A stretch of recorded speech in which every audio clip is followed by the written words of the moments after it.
জীবনের সব থেকে বড় ট্র্যাজেডি এটা না যে অন্যজন আমাদের বোঝে না, বরং এটা যে আমরা নিজেদের বুঝতে ভয় পাই।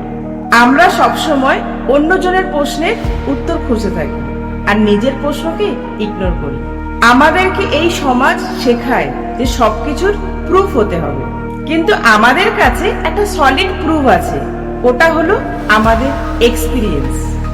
আর ওটাকেই আমরা ডাউট করি।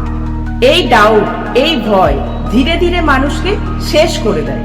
মনে রেখো, যে মানুষ নিজের সাথে লড়তে পারে না, নিজের প্রশ্নের উত্তর দিতে পারে না, নিজের ওপর বিশ্বাস নেই, সেই মানুষ দুনিয়ার কোনো কোণে গিয়ে সেটেল হতে পারে না।